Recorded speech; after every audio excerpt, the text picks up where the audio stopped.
Buenos días, buenas tardes. Yo soy el alumno Lino Rosario González Guerra del Instituto Tecnológico Nacional de México Campus Mazatlán. En este video les traigo lo que es la presentación de la práctica medición de la corriente de excitación de un transformador, expedida por el Dr. Jorge Refugio Reina de la Rosa.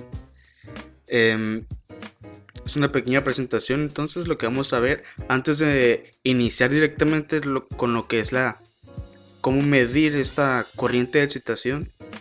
Vamos a pasar por lo que es un pequeño repaso de lo que es el concepto de un transformador.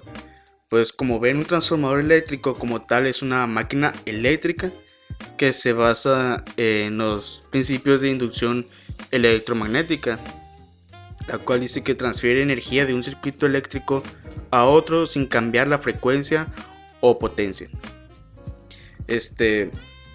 Como vemos, se lleva a cabo la transferencia, pero se hace un cambio de voltaje y de corriente.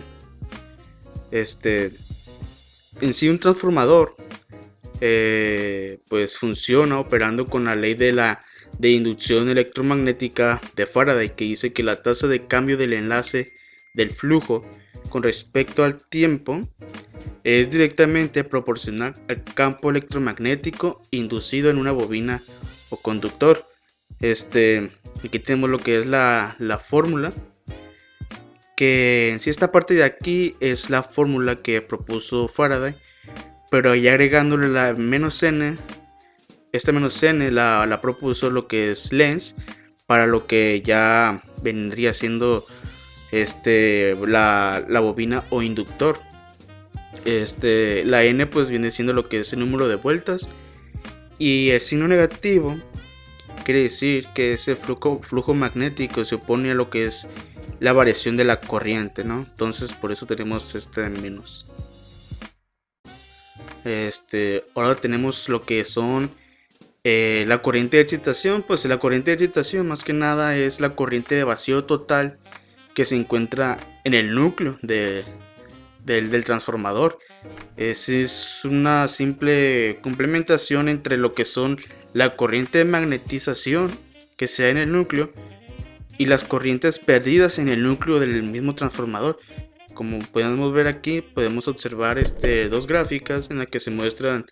Bueno, aquí podemos ver lo que es el flujo magnético, cómo se atrasa lo que es el voltaje VP en función del tiempo, y esta sería la corriente de magnetización, su gráfica en el tiempo. Y aquí del lado derecho pues podemos observar lo que son las corrientes perdidas en dicho núcleo del transformador. Se representan los libros como con estas letras y H de histéresis y así, ¿no? Entonces, una vez sabiendo un poco lo que es el concepto de corriente de excitación, pues vamos a lo que es su medición como tal. Para entenderlo un poco mejor, pues tenemos aquí lo que es el circuito equivalente de un transformador. Podemos observar que aquí en la parte primaria, en la bobina primaria, pues tenemos aquí lo que es el circuito del núcleo, en el que pues se ven involucrados lo que son la corriente del núcleo y la corriente de magnetización de la reactancia inductiva, que al sumarlas pues nos conforman lo que es la corriente de excitación, que es lo que nos importa en este momento. Como ven, aquí tenemos la fórmula que viene en los libros.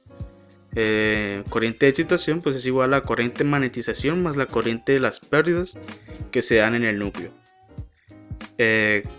Para poder proceder con dicha medición, lo que se va a necesitar es un transformador con un factor de transformación de A igual a 5.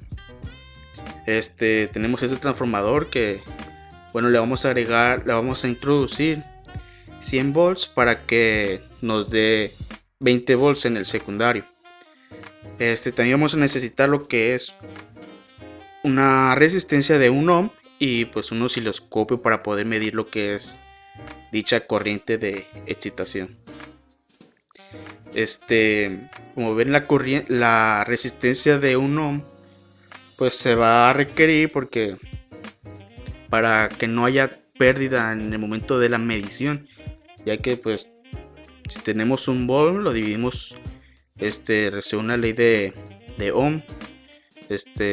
Un volt sobre un ohm pues nos da lo que es un ampere, ¿no? Entonces dicho voltaje que vamos a medir con el osciloscopio en la resistencia nos va a dar lo que es la corriente de excitación, ya que es proporcional. Entonces aquí tenemos lo que son las imágenes tomadas ya en el laboratorio, un laboratorio de electrónica como tal, con los equipos necesarios. Podemos ver aquí a la derecha que es la imagen de un autotransformador. En este caso se va a utilizar para poder administrar lo que son los 100 volts al primario del transformador. Aquí se ven lo que están conectados los cables verdes. Y con un multímetro podemos medir lo que viene siendo ese voltaje, ¿no? Aquí tenemos los 100 volts. En la salida del transformador, en el secundario, tenemos aquí lo que es otro multímetro midiendo. Está midiendo a 20 volts, confirmándonos lo que es el factor de transformación, que es de 5. 100 sobre 20. Entonces, aquí en esta tercera imagen podemos ver cómo está conectada la resistencia en serie con el primario del transformador. Y ahí mismo, como podemos ver, están las puntas del osciloscopio, las ondas, en las cuales, pues como dije, vamos a medir lo que es la corriente de excitación, sabiendo cómo es, de cuánto es el voltaje que está cayendo ahí. Entonces procedemos con la siguiente imagen. Aquí podemos observar lo que nos dio en el osciloscopio, esta pequeña gráfica que es la de la corriente de excitación, perdón. Como podemos ver, aquí nos dice que el voltaje es 200 milivolts por división, pero aquí es una división.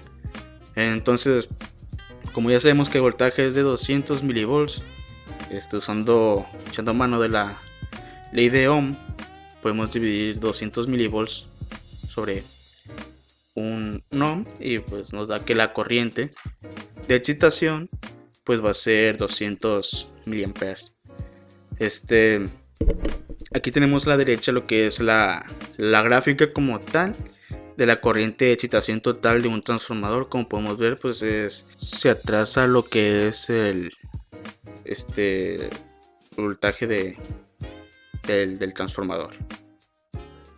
Entonces así es como podemos llegar a medir lo que es la corriente de excitación en un transformador con el equipo necesario, una resistencia de un ohm, transformador.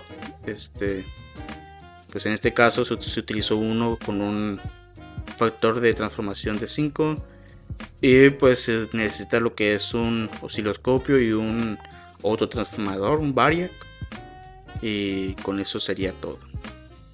Gracias.